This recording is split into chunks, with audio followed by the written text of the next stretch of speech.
I'm Tom Williams, Coordinator and Trustee of Sponsor a Child, creator of Good Home Scheme, and I'm also facilitating the workshop.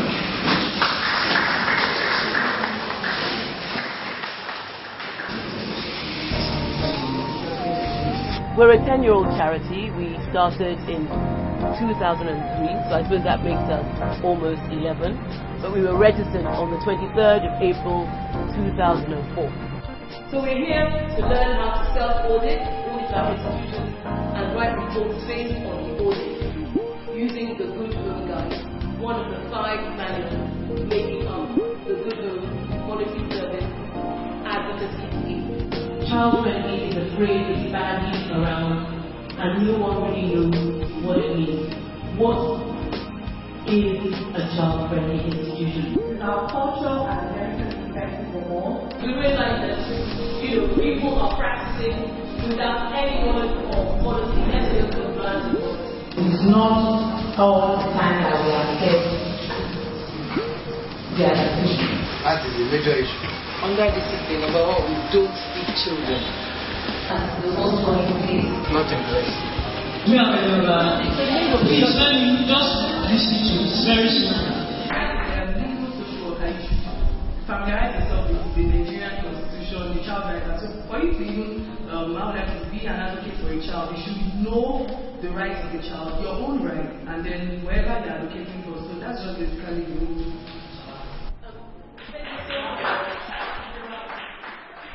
The gap I identified between practice of childcare in institutions, mostly orphanages, and policy I discovered through our very first training with orphanage caregivers in Kaduna. We invited orphanage caregivers and also caregivers and educators in Al-Madri centers. These Al-Madri centers are run by the Millennium Hope Program, which was founded by Asma al-Makafi, Hajia Asma al-Makafi, the former First Lady of Kaduna State. So, we invited her staff and staff in orphanages across Kaduna and Kanu to attend an awareness workshop. And we discovered they knew nothing about child rights, they knew nothing about the policies or legislation that existed to regulate the care they provide in their various institutions. And we also discovered that they were very enthusiastic about learning about these policies and legislation. They were keen to professionalize. And that was the beginning. We in partnership with the Democracy and Human Rights Fund of the Embassy of America, United States of America in Nigeria, which is probably managed financially by USAID. We were able to conduct more of these awareness workshops in different parts of the country. We went to South, Benin, we went to North Central, Jos, and Lagos. We came here and conducted exactly the same kind of workshop to discover the need, to identify how much need there was for the kind of intervention that we were planning. And so, yes, the Good Home Scheme was born to close the gap between policy and practice in Nigerian child institutions. Anything you really liked about doing this exercise? Really, I like everything because it gives me more understanding and what to implement in the home. The Good Home Scheme is broken up into 4 elements. The first element is training. We put the rights into them first before we can start getting them to work with the rights. So training, and we had an 11-day training program. We just finished last week Friday. That is on page 41 to 42. Turn to page 41 to 42 of your Good Home Guide. Rights-based childcare. This workshop introduced child rights, the Millennium Development Goals, and the Education for All goals. Both the MDGs and the EFA goals are rights-based goals. Rights-based goals. In session 2 of that workshop, we conducted a broad-based evaluation of the culture of our respective institutions and applied relevant rights. We also began the process of drafting a written child protection policy. Rights-based childcare, let me stress, overview. health, hygiene and safety. This workshop covered good practice in each of the title areas and went further to address the issue of personal hygiene and grooming for staff and children. We treated HIV/AIDS from the perspectives of prevention, management, and importantly, confidentiality. And we applied the rights to these title areas: health, hygiene, and safety. We also covered the three main areas of child abuse: child physical abuse, emotional, psychological abuse, and sexual abuse. This session, the child abuse session, justified more than any the development of written child protection policy statements for our institutions. Our recruitment process references legal criteria for start working with children with respect to appropriate qualifications and criminal records was partially in place. And then training them in the processes of self-auditing, training them in the processes of reporting, report writing based on the self-audits, introducing them to the Good Home Early Years requirements. Those are the different aspects of operating an early years center in our country, Nigeria. Introducing them to the child-friendly criteria. What really defines child-friendly? What does a child-friendly institution look like? So all that was put into them during the 11-day training program.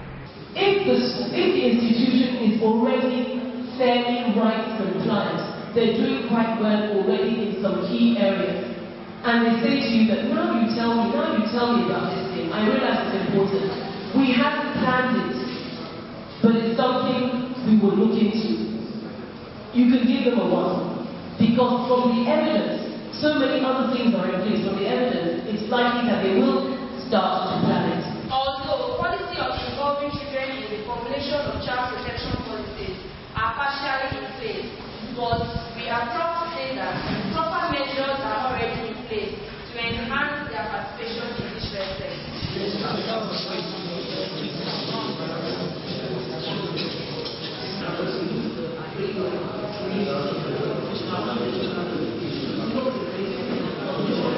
If a toy has been damaged, if a child who plays with it, the child may mistakenly fall down and injure his or herself, then we try not to put sharp instruments, try not to expose those things to children. Candidates for employment are thoroughly prepared using appropriate interview procedure, reference checks, and grantor letters in place. So what's your status? Of fun. Try and use the phrases from the audit activity in place. Not in place or plan. Partially in place. Not in place and not planned. Be strict. That way the reader knows immediately. You've just referenced a key input from the Good Home Guide. From John First. That's true that you have to tell me all what he says is what you just said. Now he said you will acknowledge them, you have some results in the home which help them to foster their self-confidence and everything. You have to be like that. Now you have to give us examples of what is obtainable in that home, not just repeating to us that we have what makes them to have confidence, telling us the pattern of the community, how the pattern of the community. We also make mention that we go to the workshop, what kind of workshop, there's hygiene, what kind of, that tell us what you have, more or less repeated everything that is in this. So 6 criteria. The culture is healthy, it is inclusive and gender sensitive, it is academically effective for all, it is protective of all, it is participatory, involving the participation of children, parents, through guardians, and the community, and is endowed with a committed and effective leadership. The second stage of the scheme is when the participants return to their institutions and they implement the requirements of the scheme. The first is that they develop a written child protection policy statement using the different templates that we provide. Welcome to Robodo House, Home for Special Needs Children. We are at number 1 Station Road, I'm Pastor Mike Obeire, and this is my wife, Sister Christine Obeire. And I'm a founder, and she's the proprietor of Citadel of Grace Mission Orphanage. Welcome to Heritage Homes Orphanage in Antoni, founded by Pastor Itwai Godalo of Trinity House. Heritage Homes is located in Antoni, and we have our second home in Ikota, Aja, where we care for orphaned and other vulnerable children. I have written the child protection policy and I've passed it to my boss, Mrs. Odetola, but we've not started implementing it because most of our children are in higher institution. We don't want to impose the policy on them. We want to sit down together so that we know what the policy is all about.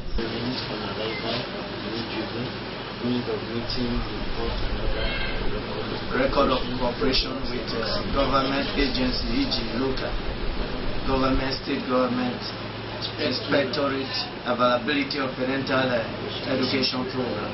That is partial influence. Don't document the list, but it's always very good to be learning day by day. So this is also a new idea, and let's just approach and see if we are still okay. Availability and use of caregivers manual, regular training of teachers.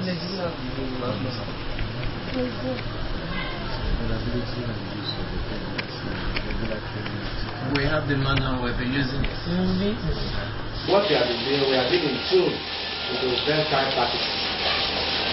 Looking at this template, we use adopt a child, appropriate child template, we also improve, but we can still do better. Type it on A3 paper, then we paste it in the sitting room for everybody to access it so that we know what is required of every child, every staff in the home. You know, we're training practitioners, hands-on caregivers. They are all coming from institutions and working with children on a day-by-day basis. So each time they come to one of our trainings, the institution is 1 or 2 staff short. Actually, I was not able to attend because we are short staff here. So I was not able to attend all the trainings. So manpower shortages have been a challenge. I said that the biggest issue confronting homes is funds. There's poor funding.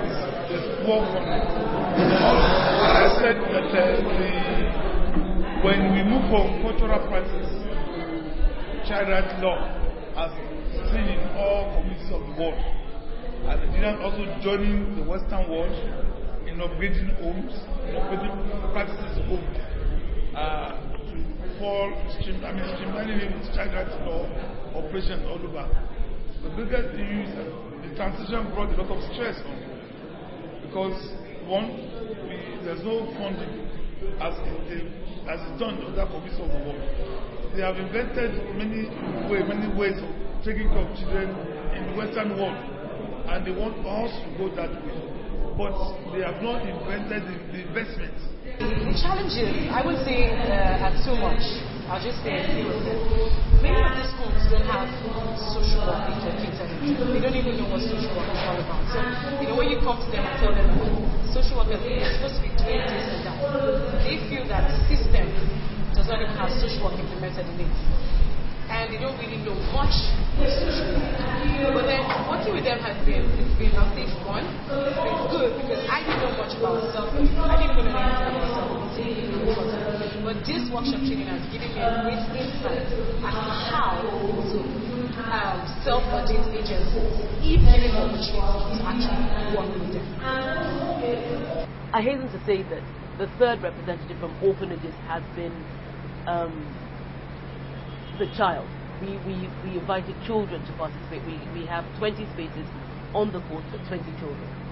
Sponsor a Child is actually connecting with the orphanage where we are in helping out us like in scholarship situations, like for education, not only education, for art, music, dance, stuff like that. Then it has really improved my life because I'm actually an artist, like I do a lot of drawing, painting. And there was a time Sponsor a Child helped me into an art gallery. It has talked to me before about my writing, and it has talked to me so many things about the kind of relationship I should keep with those that are older than me and those that are younger than me. I've learned a lot about personal hygiene, how what to do and what not to do, and how to respect the respect. Most impactful partner, I'd say, with respect to our education and recreation projects is Procter & Gamble West Africa. We worked with them between 2009 and 2011. We developed playgrounds and libraries in up to 8 institutions in different parts of the country. But we also reached 44 institutions with the distribution of hygiene products, water purification products. I mean, that was a massive project in terms of outreach to institutions that take care of vulnerable children. We have the French Embassy, the Social Development Fund, to thank. The French government sponsors projects relating to human rights in other areas. We deemed it very worthy to sponsor a child and Olatoun Williams, because her approach is very compelling and comprehensive in tackling the issues that the orphanages and other children institutions are faced with in Nigeria. So yes, greatest thanks to the French Embassy. I also take the opportunity to thank Modukwe Omokwintemi, who mans the Human Rights Desk of the European Union in Abuja, and Carl Engelson, who is Youssef Makrouf's predecessor. They were very supportive of the program. The enthusiasm to acquire these skills, to know about the rights first of all, and to see how the rights can impact the delivery of care services in their institution. They were fascinated by the rights, and there was a lot of nodding, there was a lot of discussion and debate about the way they provide their care in their various institutions, and that was lovely to watch. Self-auditing skills, learning to look at their care through the lens of an auditor was very interesting. They loved it, and I loved what they were doing. Self-reporting, being able to write reports very competently, using the language of report writing, using the language of professional care provision. They loved doing it. I was amazed at how easy they found it to be templates, and that was gratifying for us, because we've worked so hard. This is the result of the 5-year journey.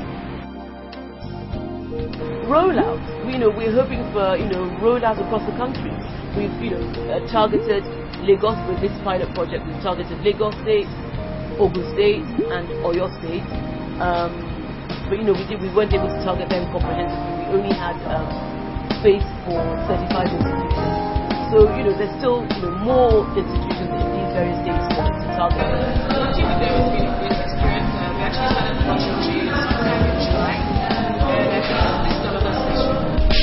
What I really take home from that training was that since this is with special needs children, and I was told in the training that there is equity opportunity policy for special needs children, that no child with a disability should be neglected, and every special needs children, we have to assess their disability so that we will adopt the proper facility to become adopted in our own organization.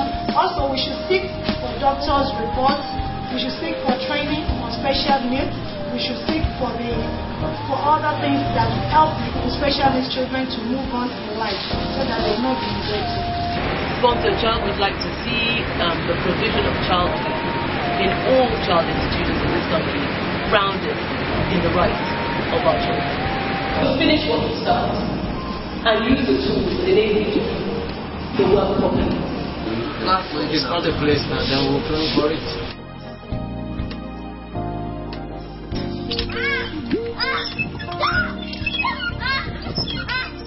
Into my first production, and all glory to the Robodo House for their support. And now I'm into film production, and I'm shooting my movie today, and I'm so excited. And this is my first movie, my first production. So, and that is why everybody is here. You can see they're my crew. We're working together. We're going to location. Everybody is dressed. Just having fun.